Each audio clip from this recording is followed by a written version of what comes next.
Oi, Silvia.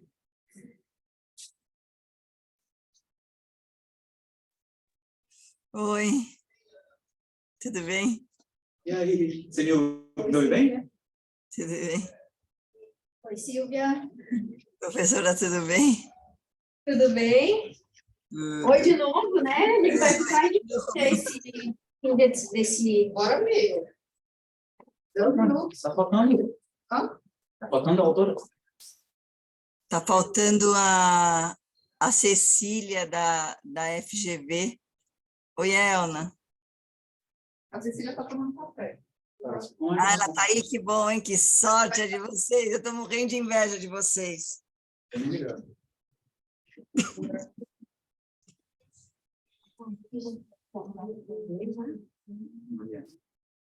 Só como começar.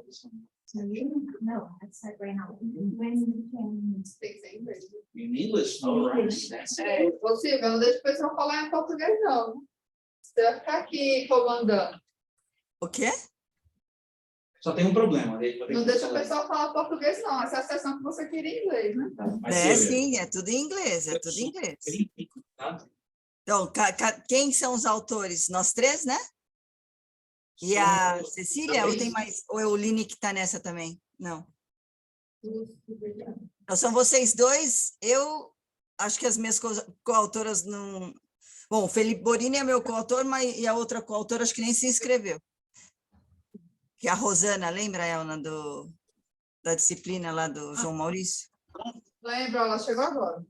Só que seu som, Silvia, tá bem... Ai, não acredito que você não vê isso. Tá doente. Ah, Ela positivou. Vou colocar como é o fone, vamos ver se melhora. Mas não é você, não. É o som daqui mesmo que tá ruim. Ah. Melhor assim, Ronaldo?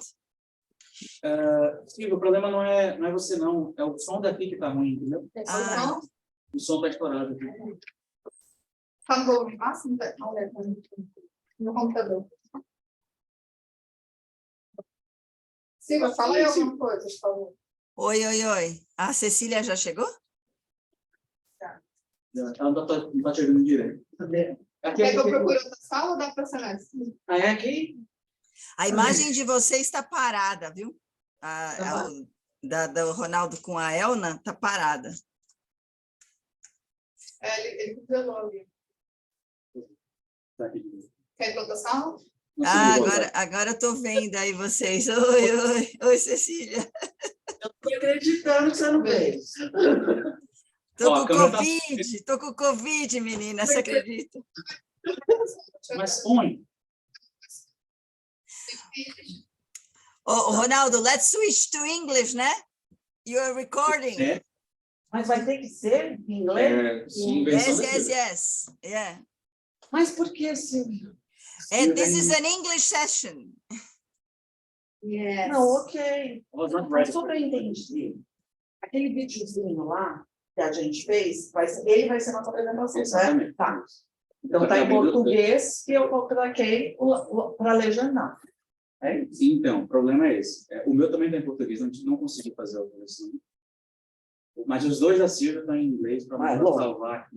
Mas não tem problema. O importante é a gente ter a sessão gravada aqui em inglês, a discussão e tudo mais. Eu estou abrindo aqui os vídeos, tá bom? Eu vou abrir um por vez, né? Para ter... A gente pode começar. Aqui está o understanding and connection, stakeholder engagement, data protection. E depois material. Eu leio eles todos? Sim, eu só vou testar o som. Vou dar o play no meu site. Não.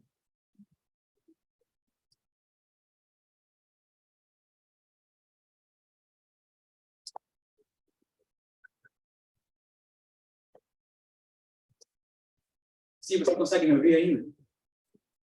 Sim. Tá, então conseguimos. Gente, a gente tem que lidar com esse som feminino. Okay, now we can start our. Mas será que faz recorde? O problema da Sílvia é o recorde. Yeah. My suggestion is for us to present here because you'll be able to understand this. Okay. Yes. Good afternoon. My name is Gracie.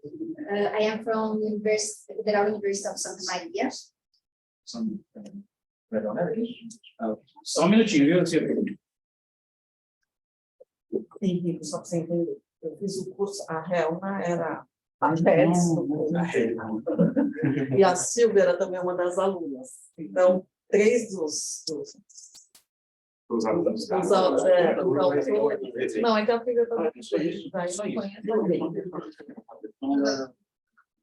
Então, daí foi coincidente.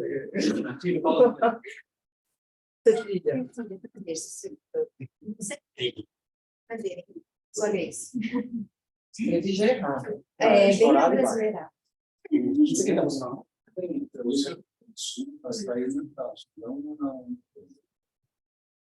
Eu mudei.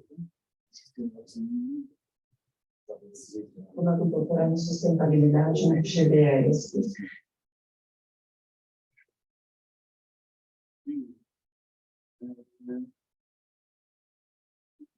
Nossa, mas esse eu não estava mais acostumada a ouvir todos os diversos. Não que eu não acho que, tipo, assim, a minha mãe pegou uma comigo semana passada, por exemplo. Eu fiquei doente por umas 2 semanas. O pessoal sempre. Não, tá pegando umas gripes. Agora eu não sei, eu não me dei nem ao trabalho de uma gripe que eu peguei, eu nem. Ou talvez não. Eu também não testei. Mas meus filhos toparam. Qualquer coisa. Não sei. Quer dizer, eu não testei nada. Obrigada. Sim. Obrigado, viu? Não, eu tinha. Eu fiquei mal um dia. Silvia? Aí eu desencanei. Silvia? E ninguém da minha casa pegou. Oi, Fala de novo. tá escutando? Tá escutando? Gente, é a caixa de som. Ah, Peraí, Pode dá ir. um segundo. Peraí. eu estou escutando vocês. Opa, não precisa mais. Deu certo. Deu certo. Saiu aqui. E agora, fala de novo, só para ver mais uma vez. Oi, oi, oi. Hello, hello. Yeah, switch to Melhorou. English.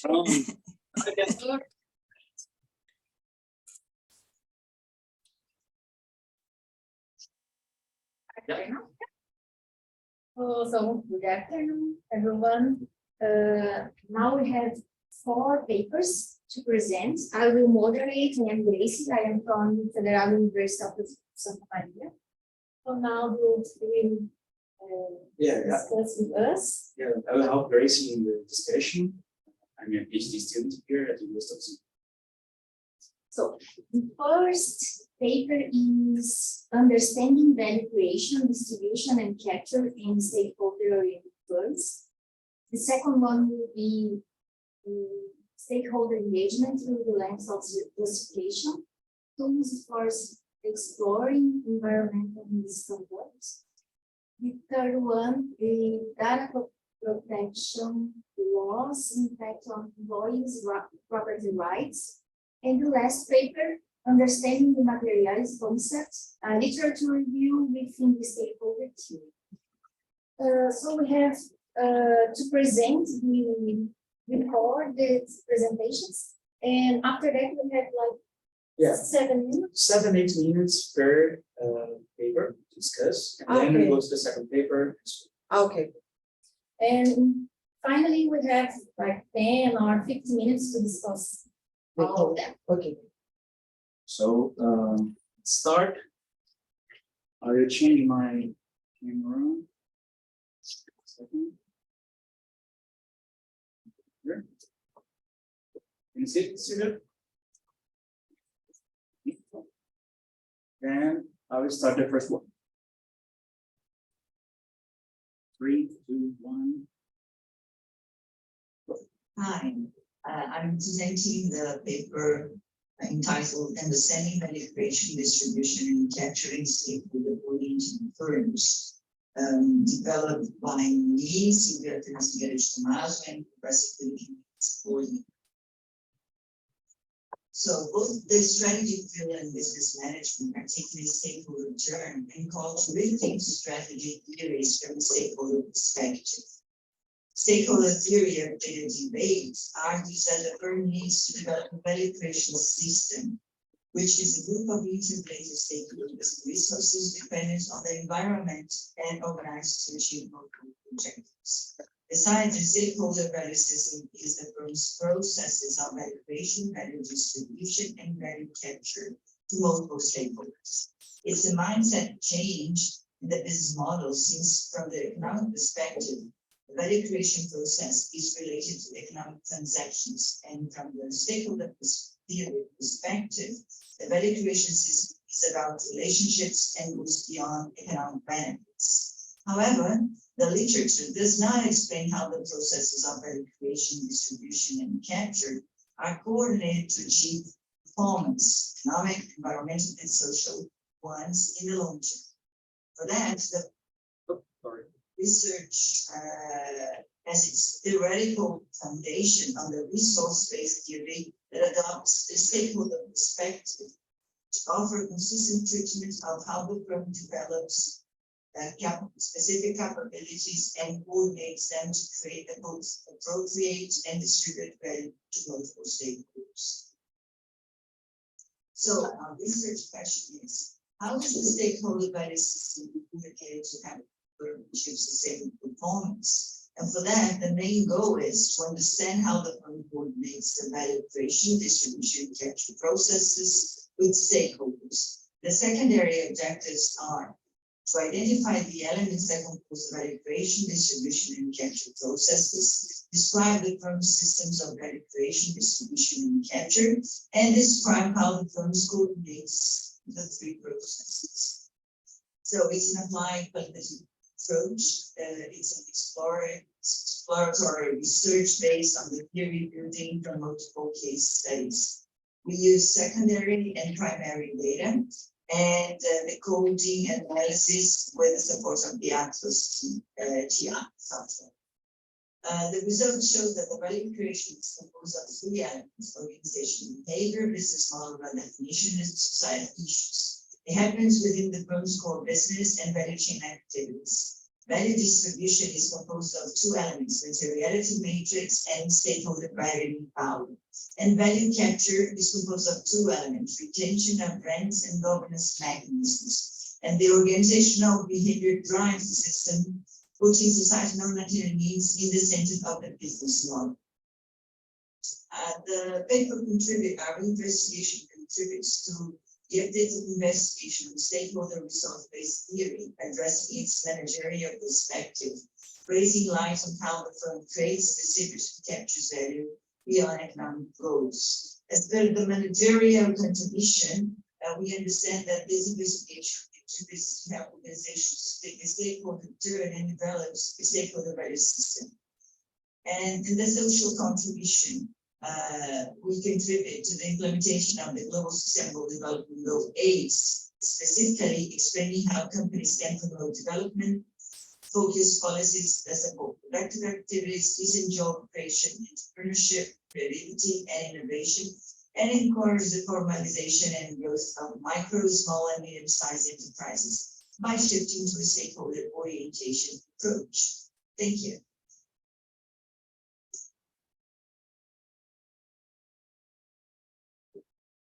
Okay, thank you, Sylvia. So since you just used 4 minutes for your presentation, which is really good, I could do the same.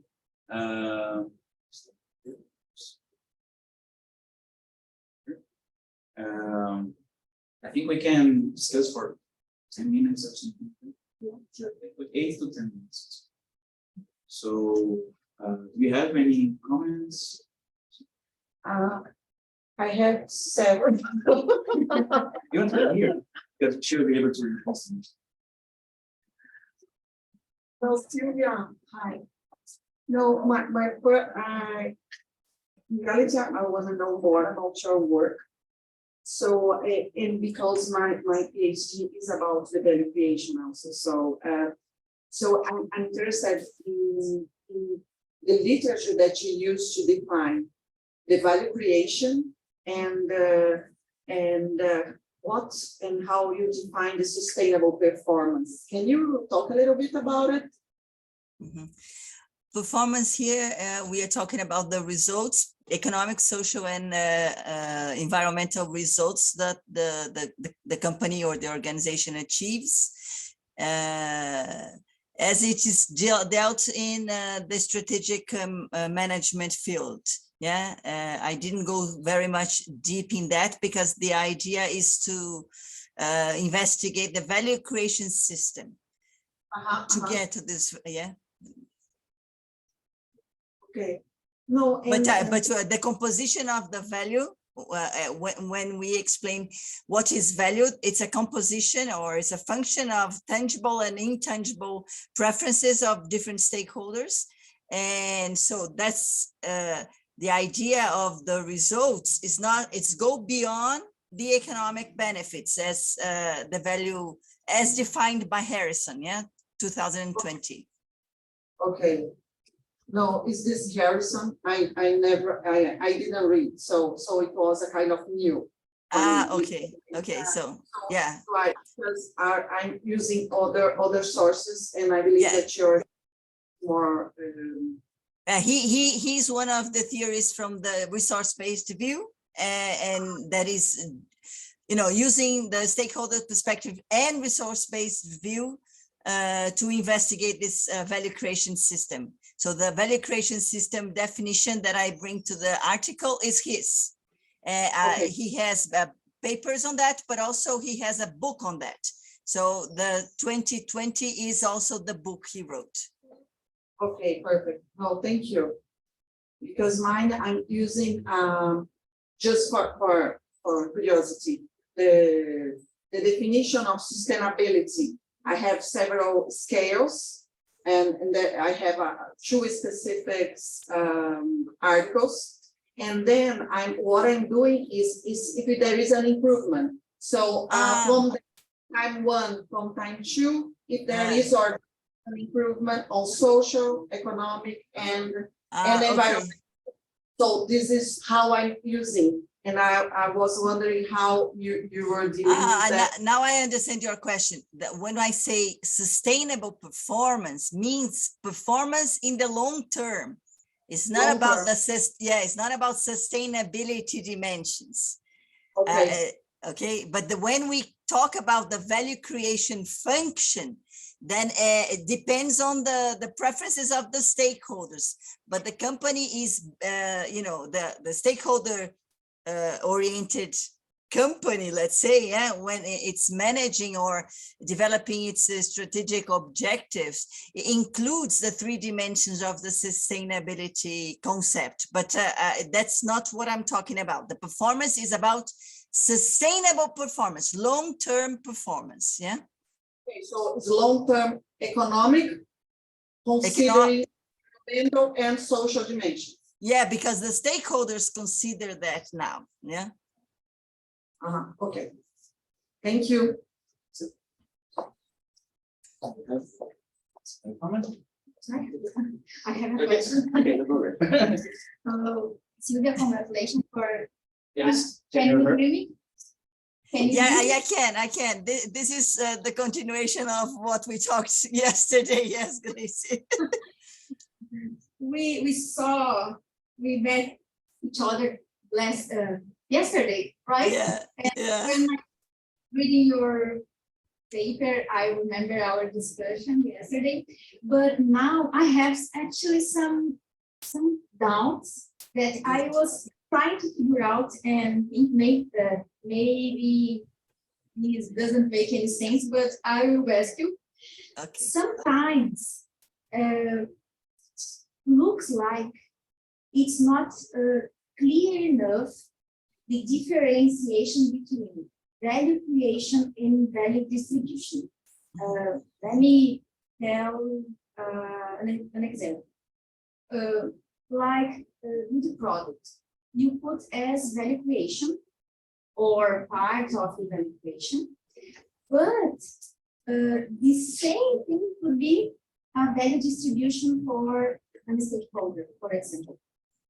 I don't know if you realize that, and how could you make it clear?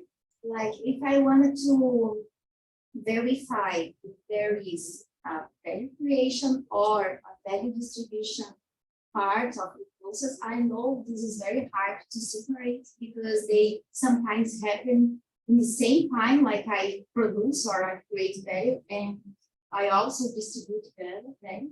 So if you feel the same, or especially because this is your main contribution.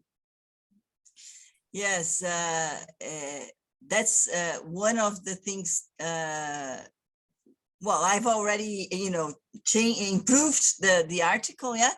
But this idea of value creation, distribution, and capture is confusing, really. And sometimes value distribution happens during the value creation process. So one of the suggestions that you also gave me yesterday is maybe I'm gonna bring this to the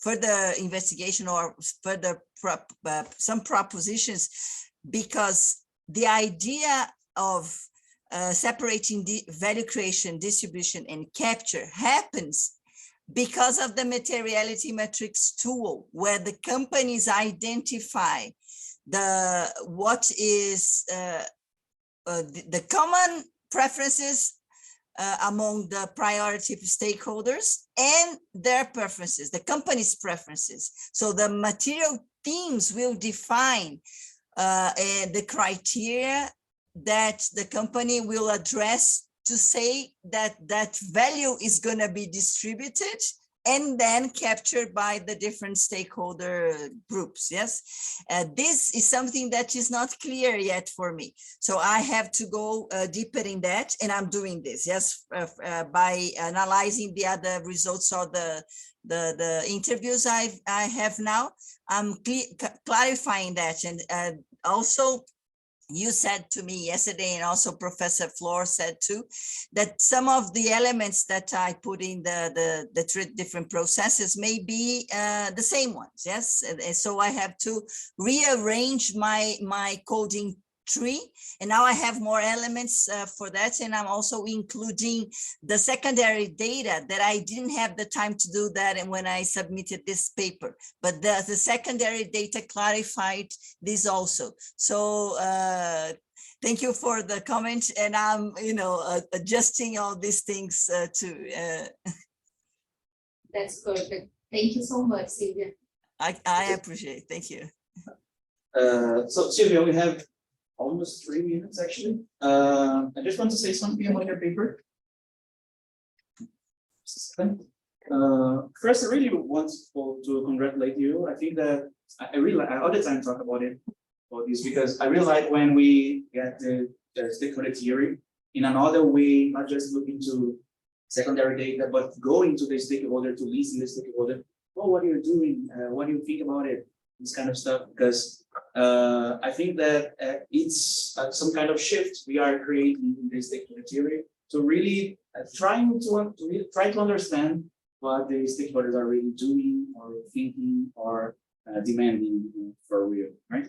So I congratulate you for your work. I can't believe that it's really hard to do kind of stuff. And I think that actually I forgot my notes. I forgot that. I can talk to you later. But something that I was trying to remember that I wrote there is that first I think that was not so clear the criteria you use to choose the companies. So probably you have this in your original thesis, and it's kind of no, but this was not clear, really. You're right. I improved this idea too. Actually, it was by convenience and having access to the companies, and now I have a selection of publicly held and private companies that gave me access and decided to participate in the research. That's the criteria. No, that's okay. You just think about a justification. Why are you using these companies? It's not so. we always try to do this kind of justification in our research. Yeah. You figure out how to do it. You actually, in your presentation, you talked about the Atlas Day software, but in the paper you didn't mention it. Yes. So I was, where is she coding this? Yeah. Good point. I'm including now because of the secondary data. It's helping me a lot in the secondary data analysis. Yeah, I can imagine because this is an ongoing project, right? Yes, yes. I can imagine that next versions you'll be. Actually, it's the first paper of my thesis. Yes.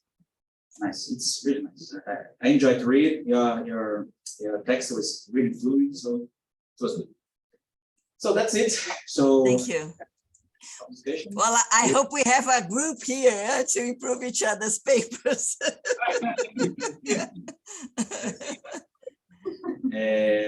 Okay. Can Thank you. just have a question? Can I put my presentation in the last, because maybe I'll not be able to come. Yeah, sure. I don't know if she'll be able to come because she's we know. but we can just. So can you go to the next one? I think it's Sylvia. It's Silvia again. It's problem, Sylvia. You go again. Yes, it's okay. You put the order you wish to. Doesn't matter. Okay, so let me put wrong computer.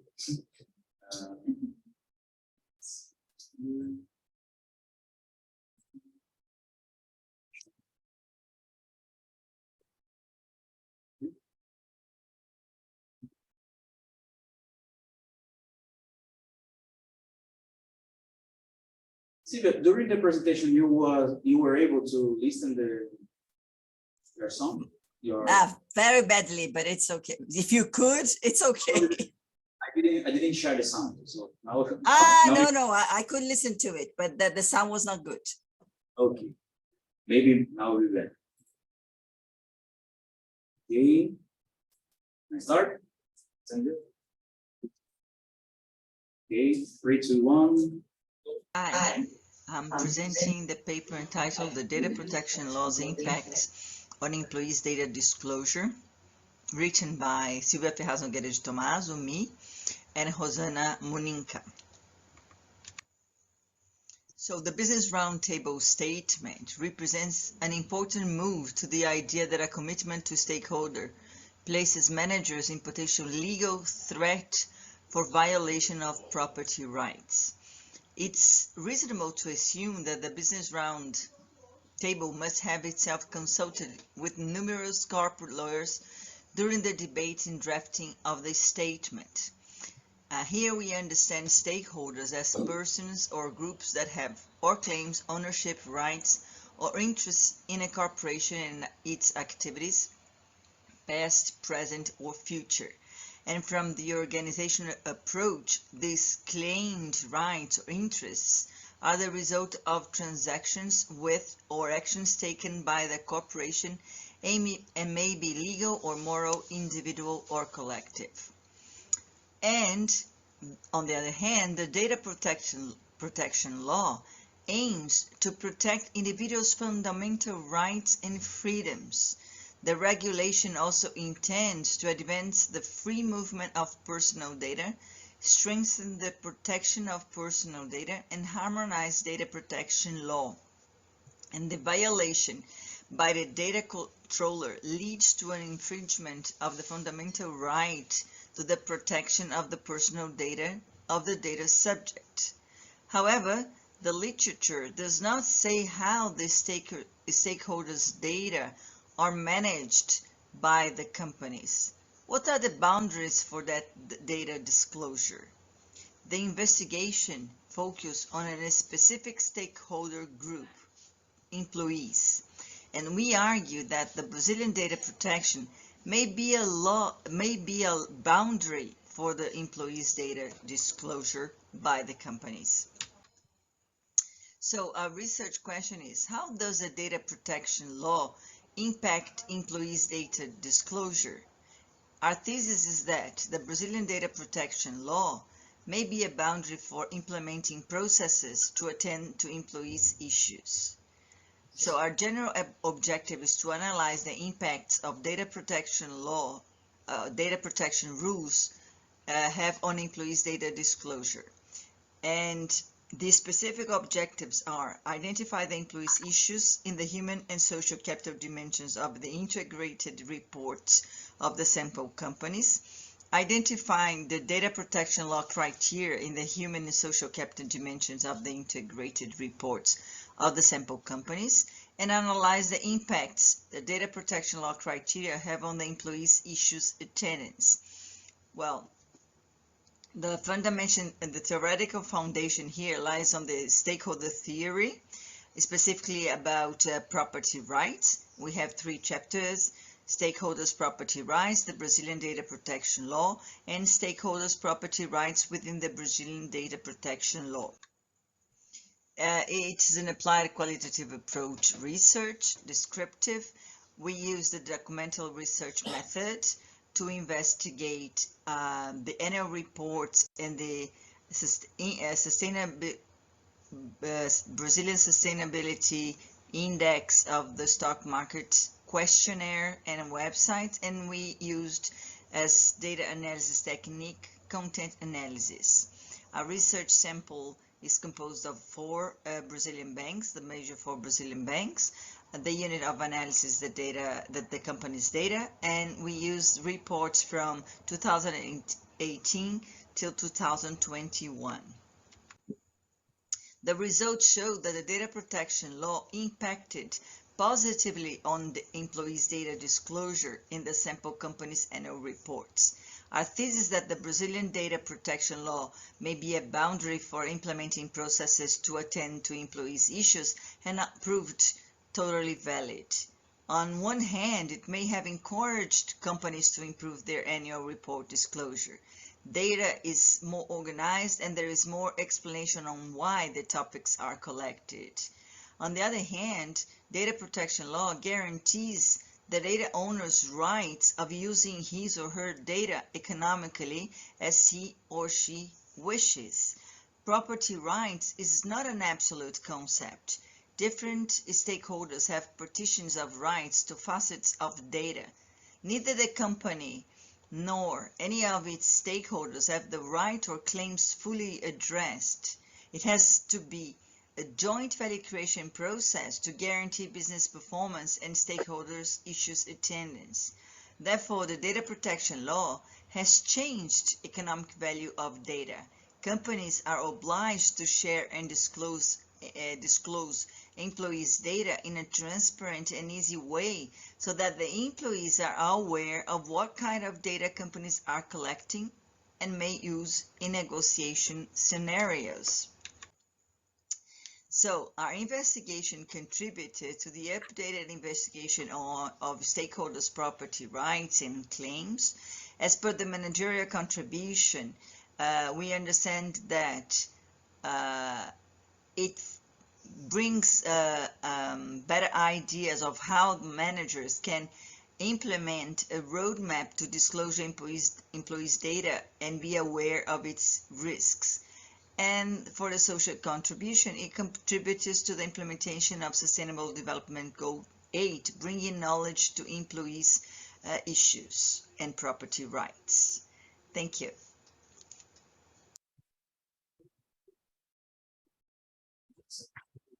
Only do one thing.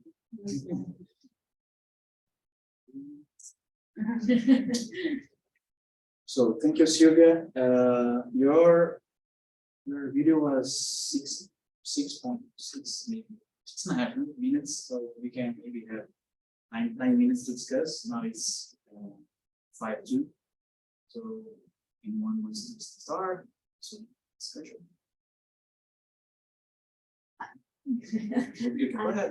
Yes, I have one question, Sylvia. I know this paper, where it come from, like to discipline or from your thesis, just to know how much work or how much effort do you want to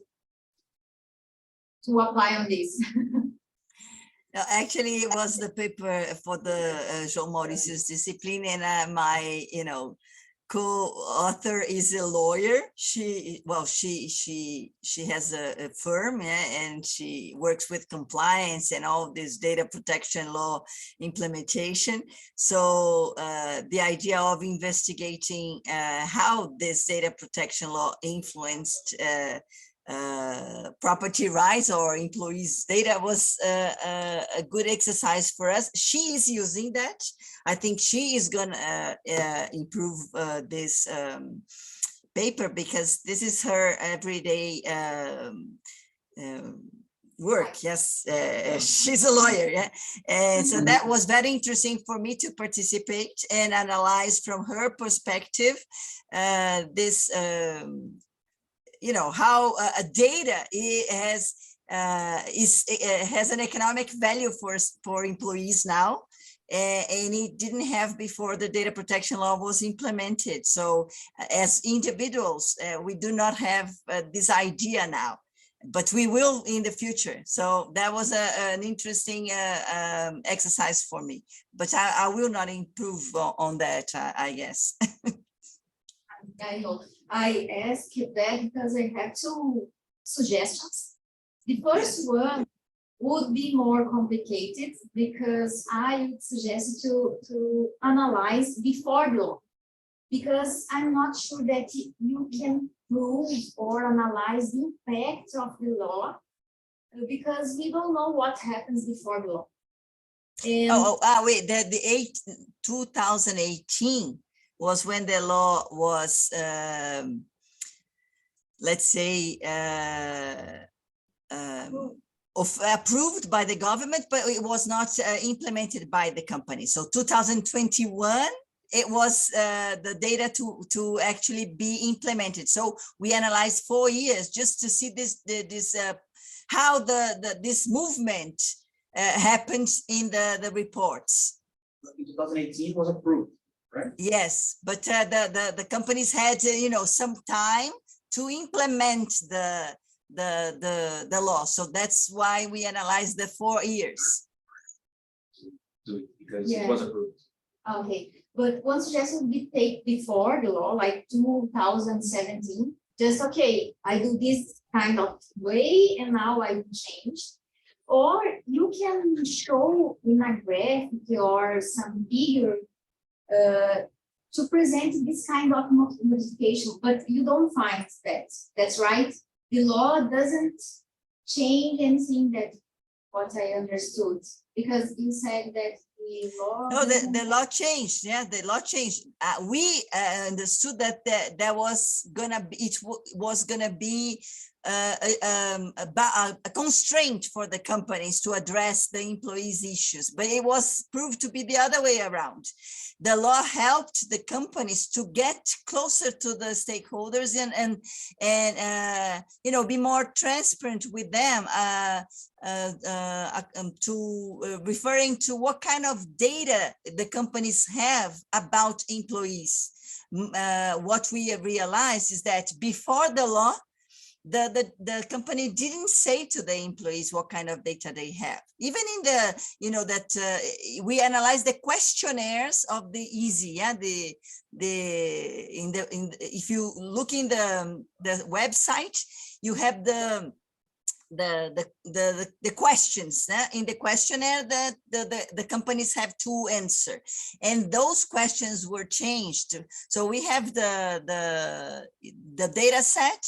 And for the number of pages that we could submit for SEMEAD, it was not possible to put everything there, but we have all this data analyzed. So the questions were changed, even in the EASY. So it is interesting because they included some questions for the companies related to the data protection law, and also they gave the companies the opportunity to explain why some information was was being taken by the companies. So the employees, for example, sometimes they didn't have the opportunity to negotiate a better salary condition or benefits because they didn't know what kind of data the company had about them. Even in that survey of performance, employees' performance. And now the company has to disclose those things. So the employees know exactly what the company, keeps records about them. That's interesting. From the point of view of the lawyer, Rosana's point of perspective, for example, she said that this is a big change even in the labor relationship, the criteria of labor issues in the everyday, management or stakeholder engagement, let's say. So we have more material to put, but we didn't have pages to do that. The last suggestion would be to pick some or demonstrate the law. And how was the change, like to compare the law and the data you collect from the questionnaire? I think this would be interesting to show your reader that, okay, there is a difference in this point, for example. Okay, yes, thank you. I wish you the best to publish your papers. Okay, thank you. Silvia, just continue on this reflection on the law. I think that I really agree with Gracie about what she said, and I would like to see more about the law. I don't know how is the law in English. Yeah, there is a chapter about the law, but we had to, Rosana wrote this, yes, she's a specialist, but we had to cut some parts of the law, yeah, because of the number of pages, yeah. For events is like that, but just for you to, probably you try to publish it in an international journal, which is really nice because it's an opportunity to show this, I don't know how to say this in English, English, but I think it's an opportunity for us to show how we are doing here in Brazil. So Yeah. to explain better about the law, the origins, and why it's important, and then go to the changes and stuff. Okay, Yeah, good idea. I also have a contribution as because you have a sample in financial institutions, and the regulation to financial institutions have been changing a lot since 2014, and they are they are really going to this transparency issue into financial institutions. So they changed in 2014, and now they are changing again. They already set new regulation this year, 2021, and from 2023, there's going to be another, let's say, relation with financial institutions.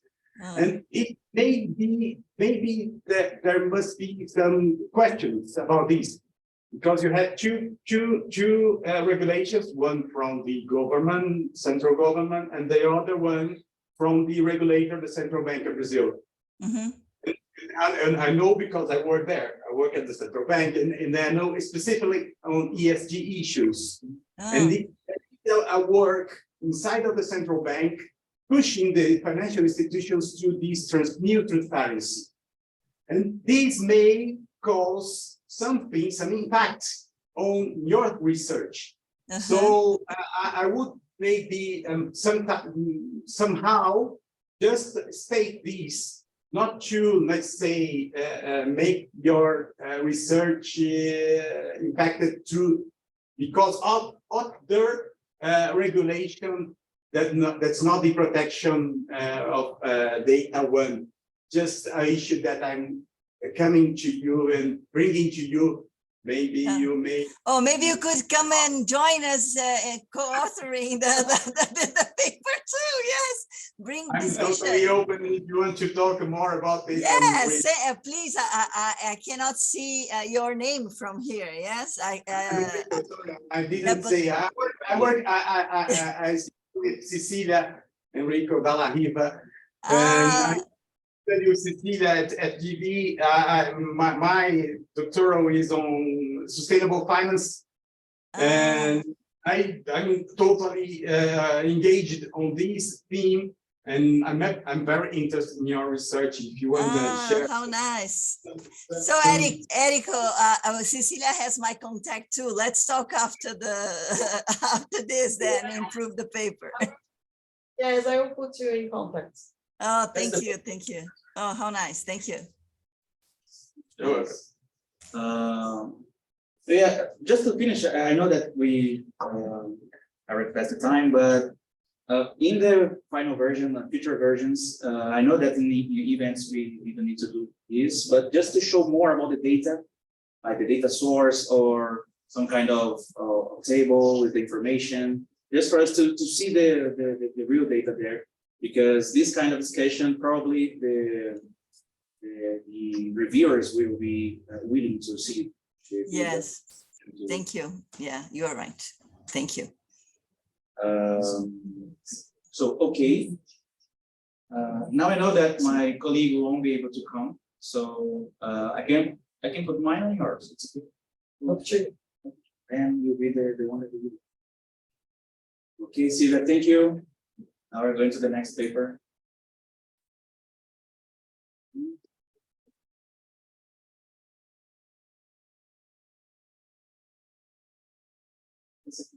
Oh, sorry. And this one in Portuguese, but I put this subtitled in English, so let's see if it's going to work. No, it has to change. I do this in my class.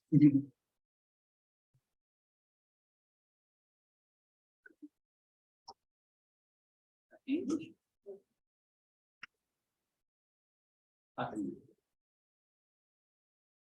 See.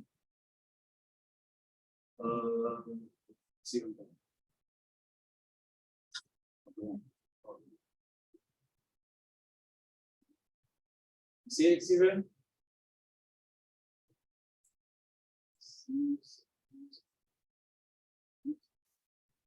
Okay, so there for third paper, understanding materiality concepts. Okay, 3, 2, 1, go. Olá, meu nome é Cecília, sou aluna do doutorado em sustentabilidade na FGV-AESP.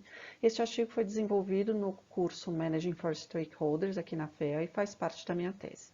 Agradeço antes de tudo a 2 revisores do artigo que foram bem generosos em seus comentários. Nem todas as críticas já foram incorporadas aqui, mas serão para a tese, tudo dando certo numa futura publicação. A discussão teórica que motivou a escrita deste artigo é que o conceito de materialidade apresenta diferentes entendimentos dependendo da época e da área de conhecimento. Podemos citar que na década de 60 estava relacionado ao uso dos meios de produção e nos anos 90 como o uso de tecnologia impactava nas relações de trabalho, enquanto que em contabilidade às vezes era usado como sinônimo de montante significativo ou não. Essa falta de clareza e precisão leva a ser muito difícil, para não dizer impossível, realizar uma discussão teórica e, particularmente, o desenvolvimento, no caso, o que me importa nesse artigo é Stakeholder Theory. Mas é importante salientar que também vai impactar estudos multidisciplinares, discussões teóricas e práticas relacionadas à sustentabilidade, particularmente nesse contexto que estamos, de aquecimento global e das empresas tendo como objetivo participar do atingimento dos objetivos de desenvolvimento sustentável. Porque uma clara definição termina impactando, inclusive, na própria definição de sustentabilidade. Então, a pergunta de pesquisa deste artigo é qual o entendimento e como o conceito de materialidade é usada na literatura de Stakeholder Theory. O método desenvolvido foi uma revisão de literatura desenvolvido na Web of Science, que resultou em 21 artigos analisados de forma descritiva e de conteúdo, utilizando aí a ajuda do Atlas TI. Olhando os resultados, os periódicos mais presentes foram o Journal of Business Ethics, o Sustainability Account Management and the Policy Journal e o Corporate Social Responsibility and Environmental Management.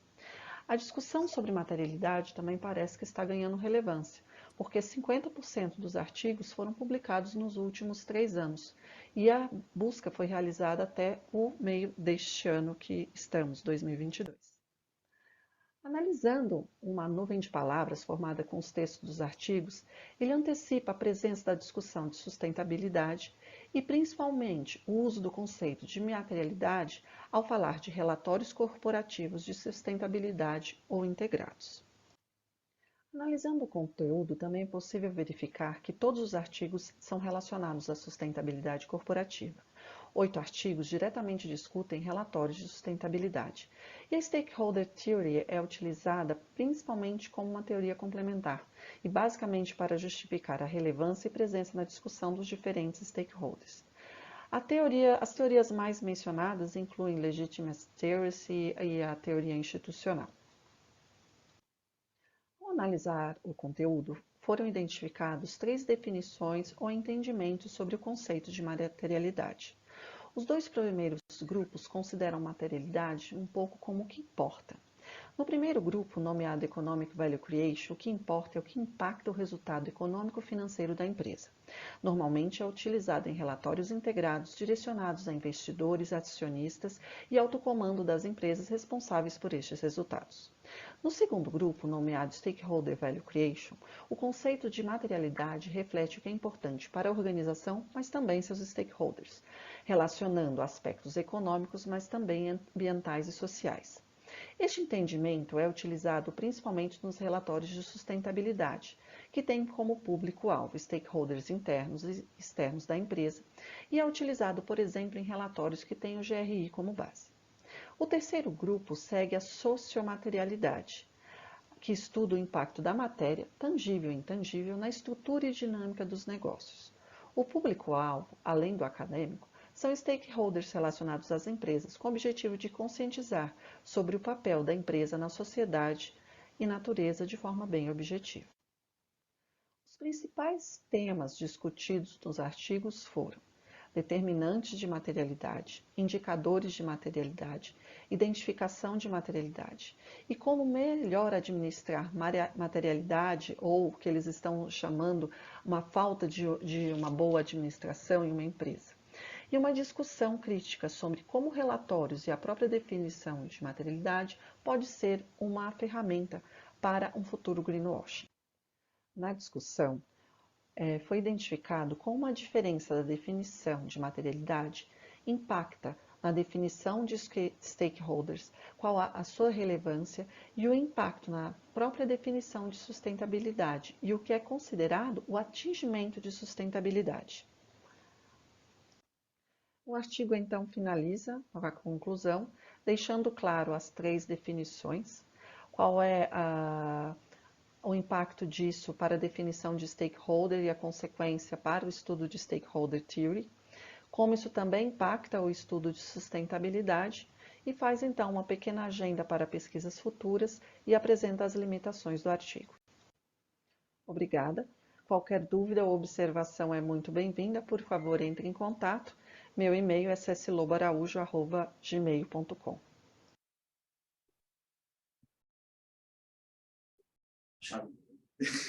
Yes, sorry about that. I didn't say it. No, and then materiality become maternity and motherhood, and then Stakeholders. oh, Oh, this is another time. Let me here. Okay. Oops. Okay. Now we can open to contributions and comments. And anyone can start.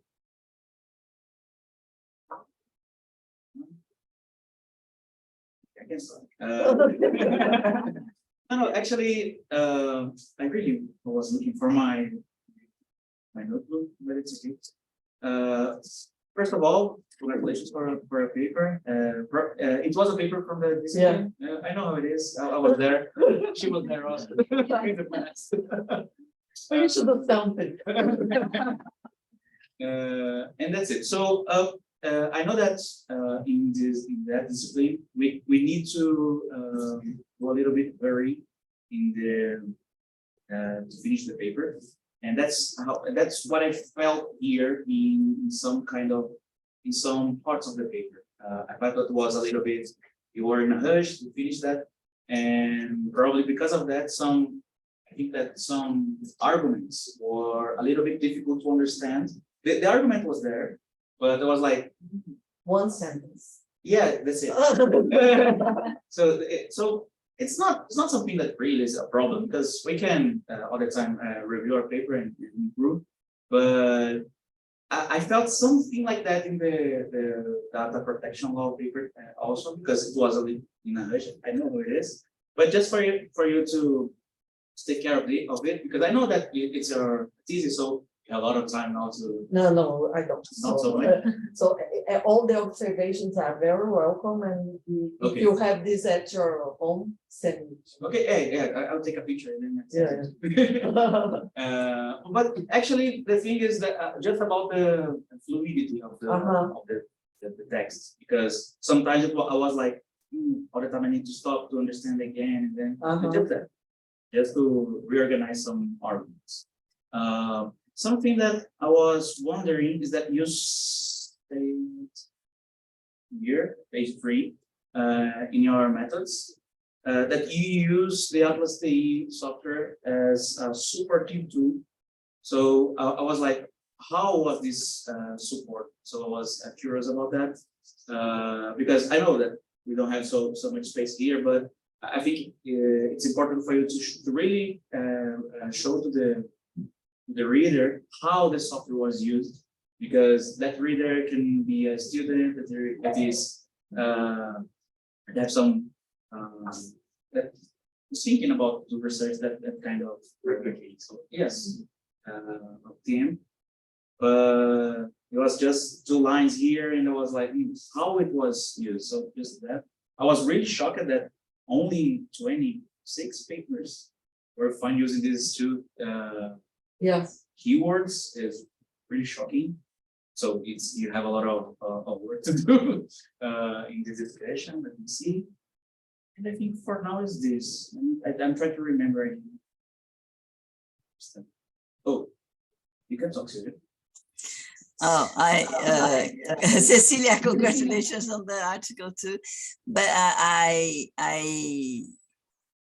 think, for example, you could improve now that you have time to use other data sets, yes, not only, and because actually what Ronaldo says, I got impressed too. Only 21 papers. It means that a lot of investigation should be done on that. And as I found in my research too, materiality matrix is a really important topic in this understanding of how to manage or engage stakeholders in the value creation process. So I think your article is very, very important now. So you should improve on having more data there.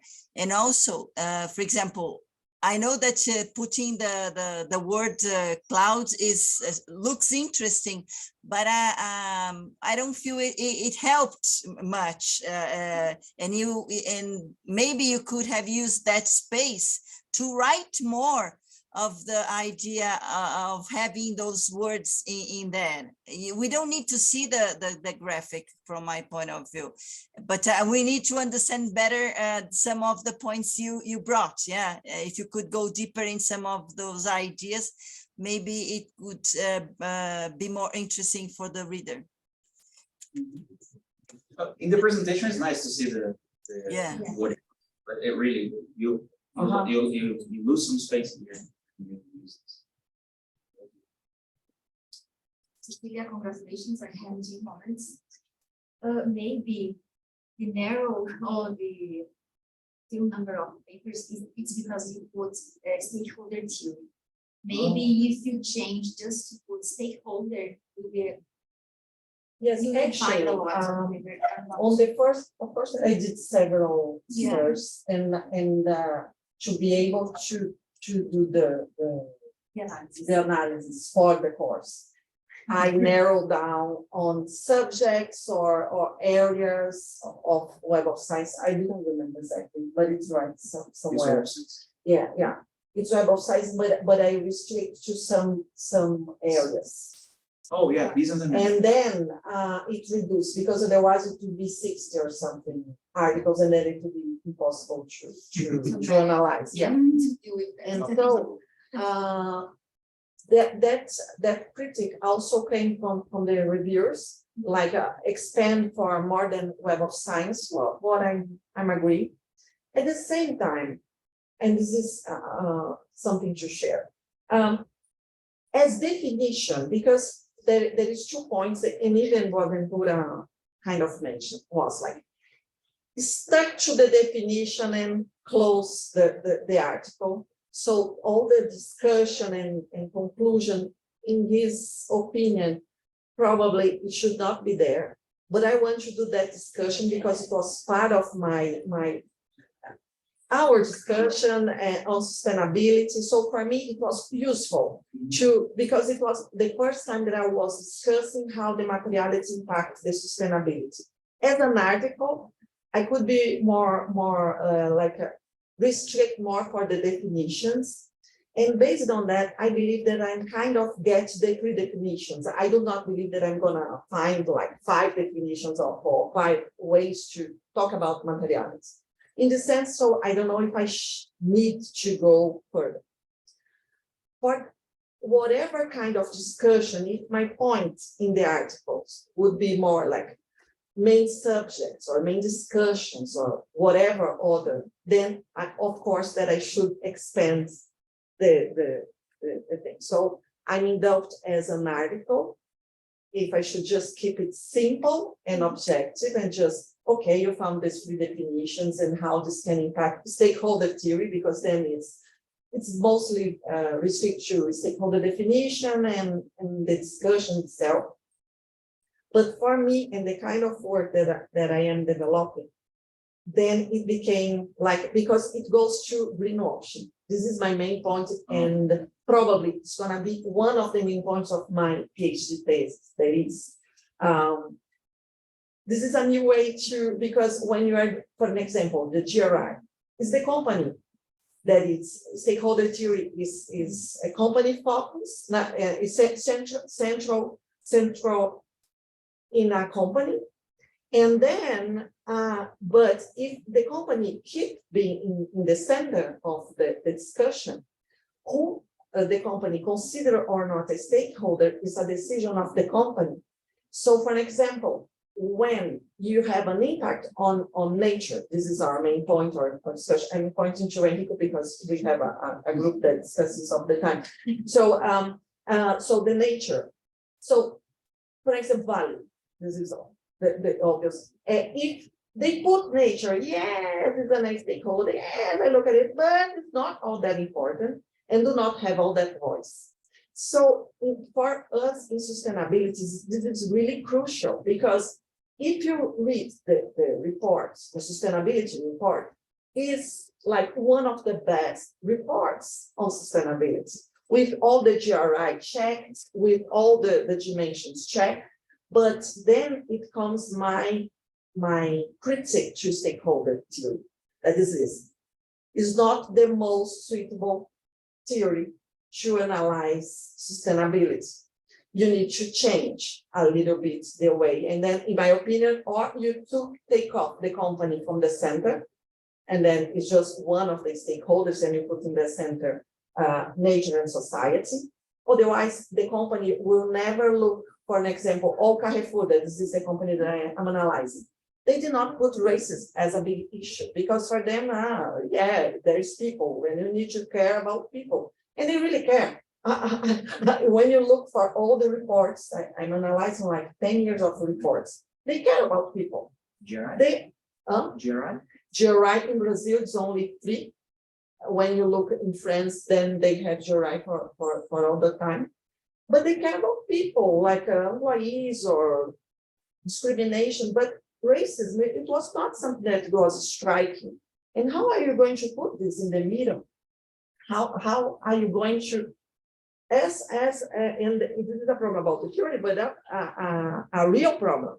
How you as a manager of a company put in the radar that you're gonna have, because imagine for them how much problem and cost of not address racism inside the company. And so, so it's just to make an overview. So I completely agree with all the observations. I'm in doubt if for a specific article, I should keep simple and just mention the 3 definitions. And then that discussion that I'm doing here, I should just put in the thesis and in other articles that, of course, that I'm developing. Because for me, the definition is your main contribution. Yeah, this is point. And one thing that I suggest you, like, I'd like to read your paper this stage. It's like, okay, we have 3 definitions. When, why, and for what I use any one of them. Like, I really like this social materiality verification. I never did before. And okay, when I use, I will use for this, for this, for this. Another thing that you could develop, I think it's not, you don't need to use much more important that. Develop future research agenda for each one of them. Like, okay, for economic verification, you should consider these and these, like a short questions to direct some research for each one. And when we talk about sustainability, there is a paper, it's not in private sector company, about stakeholder, it's from public literature called Why Stakeholders Matter. I just read it. It's Bryson 2004. And he does some practical stuff to develop a stakeholder agenda. And they say, okay, you need to keep the issue a central discussion, not the stakeholder, but the issue that you will find interesting, and you can manage that interest and the stakeholder considering the issue that you are involved. Maybe for your discussion, because like stakeholder theory, you focus on firm in the center, and we have a lot of relationships, and that's it. And now, not all stakeholders are important. Yes. Just strategic ones. So sustainability, it's another mindset, and public administration. I have been reading some papers, and I really like it because of this. It's like, hey, maybe issues more important, like themes like this. We have to. Nice, thank you. We were studying this in the past, materiality was this. Yes. Nice. Raíssa. She developed her thesis is about she took the materiality to analyze the value for stakeholders, right? Raíssa, okay? You can find her thesis.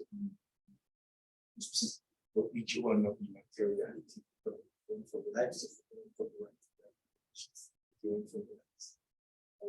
Probably the middle one. This the middle one. The middle one, she was looking Stakeholder for. verification. That's Yeah. right.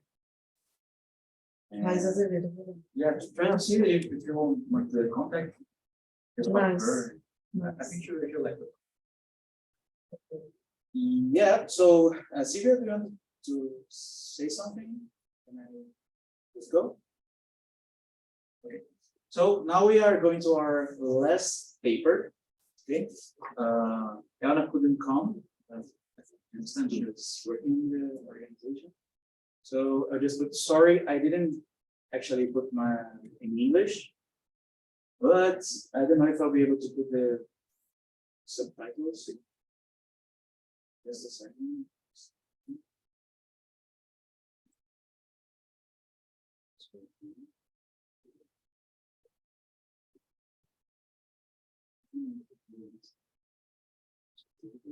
Oh, English. Let's go then.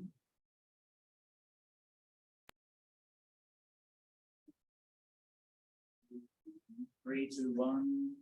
Aqui com a minha colega Ana Góes, nós vamos aqui nesse vídeo apresentar o nosso paper intitulado Stakeholder Engagement Through the Lens of Justification, Tools for Exploring Environmental Misconduct. É um paper que a gente está gostando muito de desenvolver aí ao longo dos últimos meses. Estamos gostando bastante. Oh, sorry, it's not doing the subtitles. Não, mas ok, mas não tá bom, tipo. Sorry, also aqui, sim.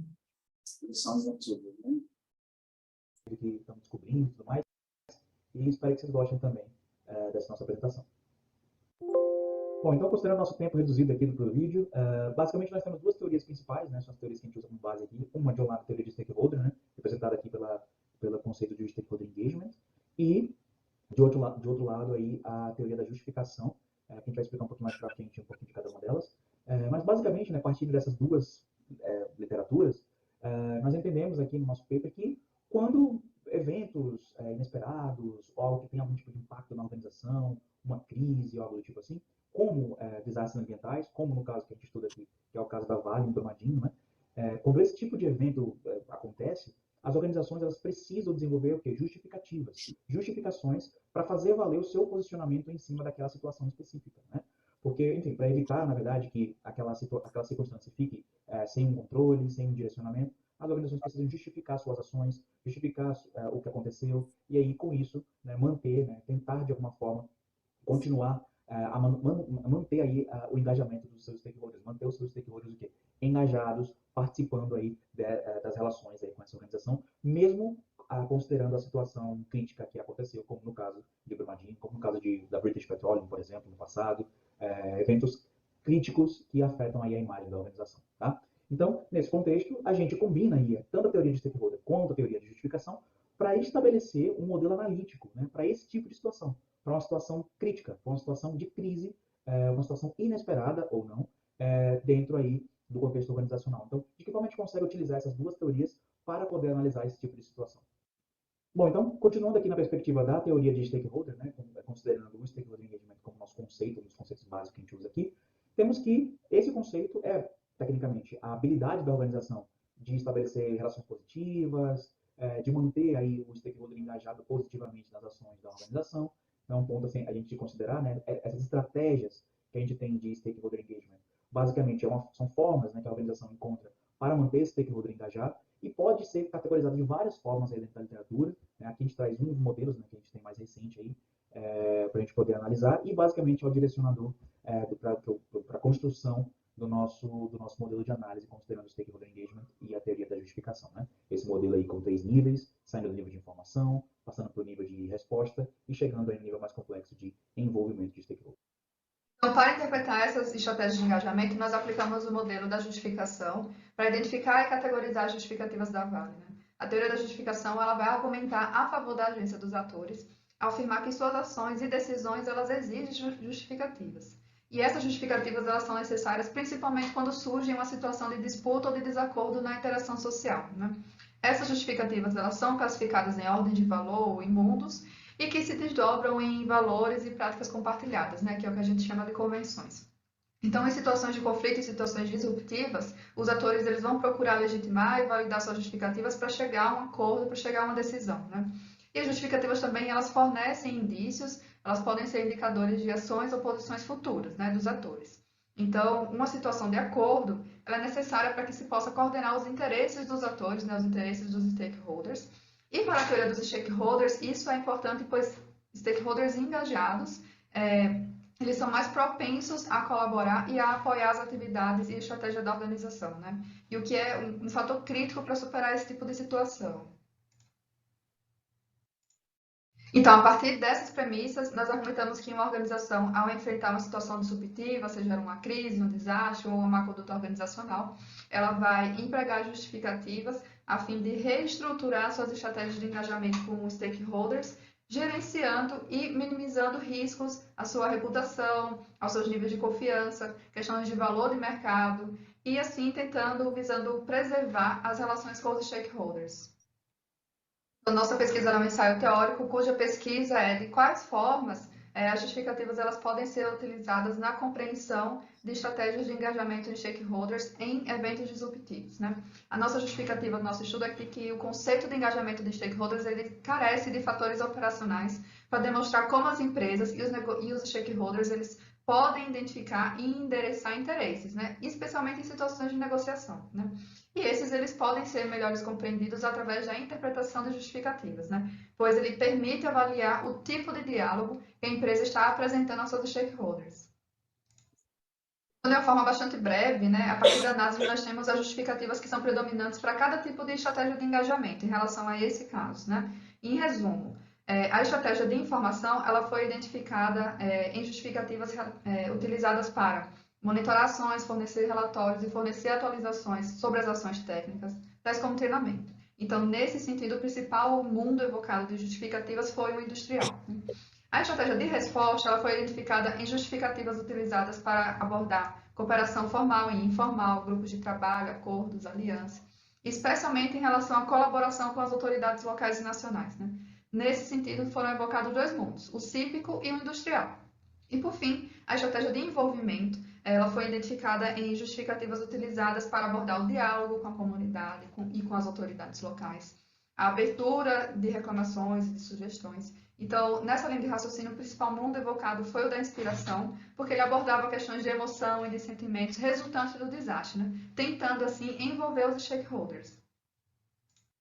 Então, aqui a gente consegue ver alguns dados interessantes, né? A estratégia predominante foi a de resposta, seguida pela da informação e depois pelo envolvimento. A gente percebeu que logo após a ruptura da barragem, a principal estratégia adotada foi a de informação, e conforme os meses foram passando e as informações eram divulgadas, a Vale mudou sua estratégia para o de resposta e em seguida depois para o de envolvimento.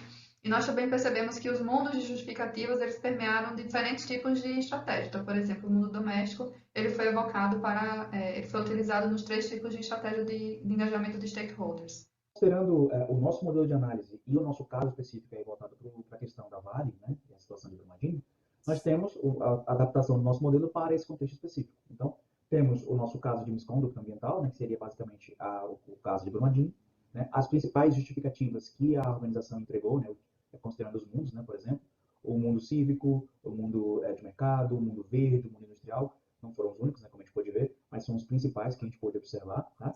E algumas estratégias, né, que a gente conseguiu controlar, estratégias de engajamento, como monitoramento de ações, como working groups, como diálogo com a comunidade, né, para realmente, de fato, se posicionar para a comunidade, né, para diminuir aquele impacto negativo na organização, são estratégias de engajamento aí, que com essa influência das principais justificativas que a gente conseguiu perceber. E como outcomes, a gente observou, né, que a busca da organização basicamente era essa mesmo, né, era de manter suas relações de mercado, seu nível de confiança, por exemplo, a reputação, né, basicamente, da organização, preservando aí essas relações com os stakeholders, ok? Então, aqui a gente conseguiu, de alguma maneira, comparar aqui o nosso modelo específico, né, com esse caso real aqui da Vale.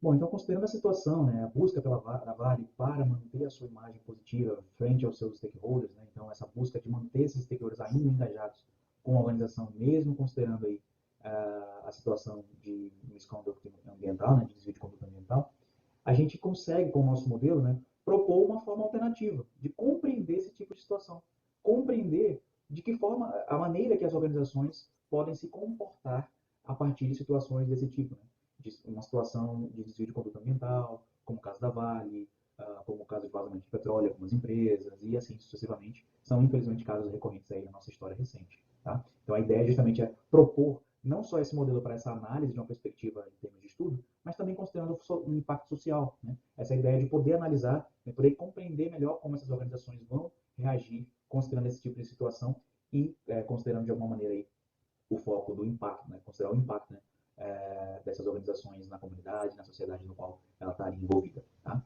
Então, a gente tenta contribuir para a literatura justamente trazendo perspectivas da teoria da justificação, que tem uma perspectiva, uma abordagem um pouco mais voltada ali para um ambiente mais sociológico, e trazer aqui para o ambiente de estratégia por meio da teoria de stakeholders, utilizando o nosso conceito de engajamento de stakeholders. Obrigada, nós agradecemos quaisquer comentários ou sugestões que vocês tiverem.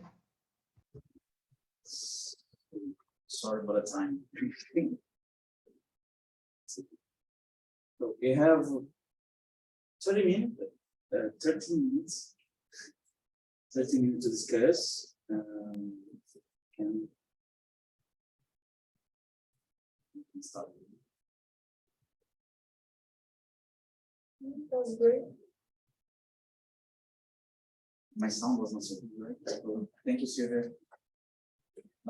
Actually, this research is quite fun because I was in my time abroad. Some rich, I don't know how to say that. Yeah, it's some rich. Yeah, sandwich. And we were really talking about this kind of theory. It's a really interesting theory. When I talked about to try to see other ways to see the stakeholder theory, this is what we are trying to do, to have some kind of different perspective, going more to the social domain, to this kind of discussion, just to see how the stakeholder theory behavior in another realm. It's a paper in progress, actually. See. Tomorrow we will discuss more. Oh yeah, I'll try this tomorrow. It's Satisfaction. So I make this paper, but one question tomorrow or yes, right? tomorrow morning. Tomorrow. These outcomes, where do you come from? The literature or the data that you collect? Which one? The outcomes, like organizational education, other performance, and market reactions. Because I understood that these outcomes are from the literature, but you didn't check it in your 3 or your 2. Figure 3 is the results. Right. But you also have the same review. I think figure 1 is because we are building. You got from literature, then you analyze these outcomes. Could you check this in the data? Yeah, the outcomes of figure 3, right? Yes. Yes, we can. Actually, these outcomes, they came from the analysis of content analysis using the Atlas data. So it was actually Elna actually did the analysis there, coding some words to find the stakeholder engagement strategy employed by Vale at that time. Because we don't, our focus here was the news, the information that were published by Vale and the media at that time, 2019. That's what we get from the data. It was from the data, not from the data. Wow.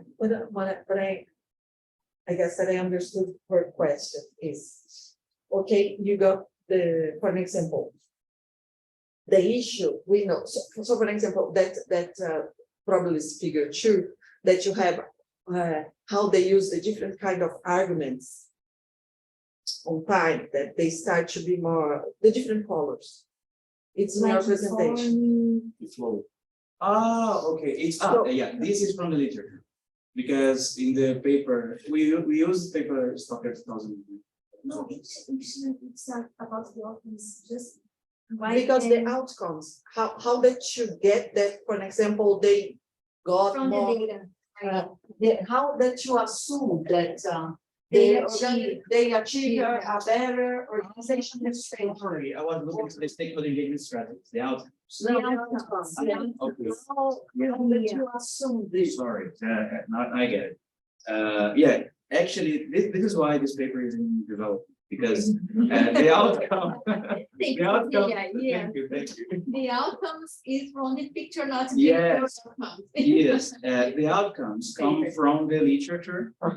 That's why the outcomes in the figure 1 and figure 2, they are the same. And we are in this paper, we actually, our strategy was to go to the data collected there and to see which stakeholder engagement strategies were used as a justification to get to these outcomes. But we actually, You didn't measure No. and you didn't realize. yeah, we because keep the outcomes from the literature. One suggestion would be like, okay, when you put in the theoretical background, it look like that you use this as your framework, but you couldn't check this. Yes. Like the outcomes, these outcomes. One suggestion would take this outcome and use maybe in your discussion and transform them as propositions. Like, okay, if you use industrial justification with because we have here a mediation model, like Yes. justification affects engagement, and then Yes. these will provide some outputs. You can try to make this as emerging propositions from your. Like monitoring of action will improve organization reputation as proposal. And then, As proposals. yes, and then propose how this can happen. I don't know if it is how this can happen, because officially by your model, it is when you use if you Justify, you can you must use this kind of engagement strategies. Okay. So I think you can assume like two positions in your paper. Like going deeper in this relationship, like I have this justification, and if I have industrial justification, I can use engagement action 1, 2, and 3. That would be one suggestion. The same for seed, marketing, and discuss more about this. Maybe you can propose some relationship or relations, something affects positive, or you can just use as a descriptive analysis as it is in your paper, and develop some proposals going further these outcomes, because you cannot measure in this stage at least, and your data. For me, it's not explicit in your paper that you find organizational reputation, overall performance, and marketing reactions, for example, based on this kind of discussions. For me, you go further. It's like a discussion. Because in discussion, you can. because in the way that it is I had understood like that you achieve this based on your data. And it would be fine if you have a way to measure or to justify, and maybe you can, because although they improve or they do not improve the reputation, because this is the first one. How can you say that yes or no? In a qualitative analysis, you can. In a content analysis, you can justify. But you can go on that way, that it's the figure, just like it is this. You need just to justify based on your content analysis. I don't know how much value it says, but anyway. But another point that would be is like, okay, monitoring actions will be more important for trustworthiness more than on reputation, or I don't know. To show specifically what is happening. Yeah, because this is in real, this is in the end, this is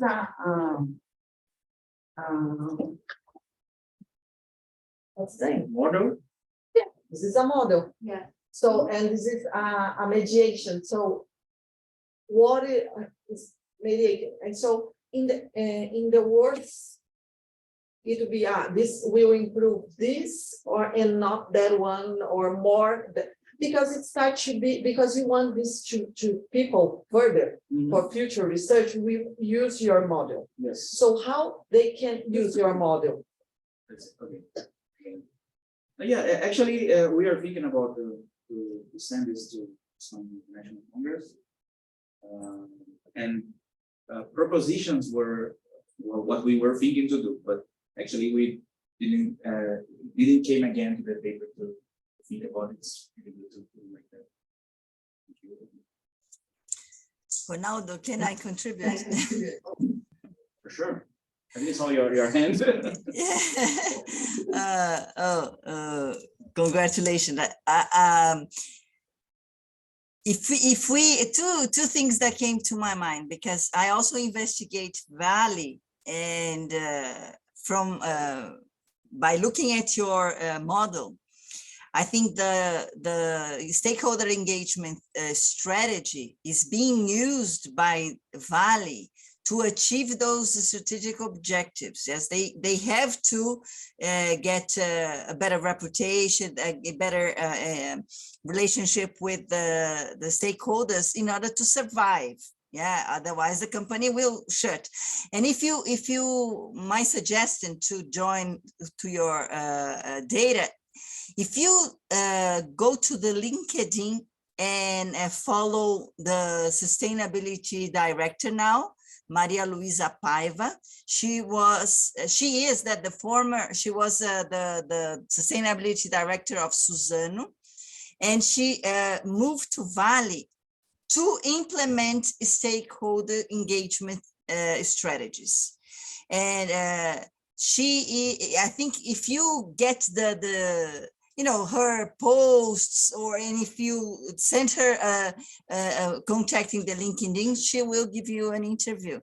And I think from listening or reading to what she says, maybe you can improve your model, because the stakeholder engagement strategies, mapping the stakeholders, talking to each of them, and going and getting to know everybody's preferences or claims, etc., is the way she's using to maintain the performance of the company, or even more, to help the company to exist, because this disaster could have shut down the company, let's say. So have a look at that, because I think the outcomes is the strategic objectives of the company. I don't know how just give me ideas. Paiva. What's her name? Yeah, Maria Paiva. Maria Luisa Paiva, Malu Paiva. Go to the LinkedIn and contact her. And get, because I think you can get some old posts, and you are going to see many of the things that you put in the stakeholder engagement in the middle of your model. Those things I see in her speech. So maybe you can have implementation on that.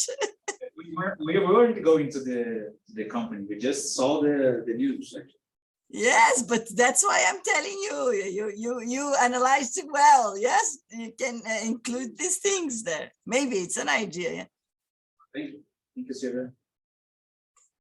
Well, anyone can talk. That's it. Thank you so much.